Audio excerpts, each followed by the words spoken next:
കേരളത്തിലെ ആശുപത്രി ഉമ്മൻചാണ്ടി പോയ പിന്നെ നന്നാകാത്ത ഏതെങ്കിലും ആശുപത്രി ഉണ്ടോ?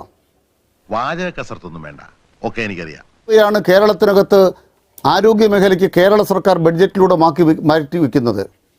കോവിഡ് കാലത്ത് മരണമടഞ്ഞവരുടെ പട്ടിക നോക്കുമ്പോൾ കണക്കൊളിപ്പിച്ചു വെച്ചത് ഗുജറാത്ത്, കണക്കൊളിപ്പിച്ചു വെച്ചത് കർണാടക, കണക്കൊളിപ്പിച്ചു വെക്കാതെ ഏതാണ്ട് പൊരുത്തപ്പെടുന്ന കണക്കുള്ളത് കേരളം.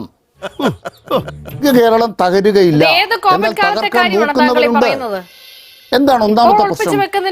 രാജ്യത്ത് 10ൽ 8 പേർക്കും വരുന്നത് കേരളത്തിലാണ് കോവിഡ്. മരണവും ഏതാണ്ട് മുൻപന്തിയിൽ നിൽക്കുന്നത് കേരളമാണ്. കണക്ക് ഒളിപ്പിച്ചു വെച്ചപ്പോൾ ഏറ്റവും പിന്നിലായിരുന്നു കേരളം. നിങ്ങൾ ഇടയ്ക്കിടയ്ക്ക് പത്രം വായിക്കാതെ വരുന്ന പ്രശ്നമുണ്ട് കേട്ടാ. ഇടയ്ക്കിടയ്ക്ക് പത്രം വായിക്കാതെ വരുന്ന പ്രശ്നമുണ്ട്. അതായത് സിവിൽ രജിസ്ട്രേഷൻ സിസ്റ്റത്തിനകത്ത് മരണങ്ങൾ രജിസ്റ്റർ ചെയ്യും. അങ്ങനെ രജിസ്റ്റർ കേരള സ്റ്റേറ്റിന്റെ ആരോഗ്യരംഗം നമ്പർ 1 എന്ന് പറയുമ്പോൾ ഇത് കേരളത്തിലെ സർക്കാർ ആരോഗ്യരംഗം നമ്പർ 1 ആണ് എന്ന് മിസ്റെപ്രസെന്റ് ചെയ്യപ്പെടുകയാണ്. അതല്ല സത്യം. എന്തിനാണ് ഗോപാലകൃഷ്ണൻ നുണ പറഞ്ഞു പറ്റിക്കണേ? പിന്നെ ഞാൻ എന്ത് പറയണം? കേരളത്തിന്റെ ആരോഗ്യ മേഖലയാണ് ഞങ്ങളുടെ ആത്മവിശ്വാസം. ഇത് തകരുകയല്ല.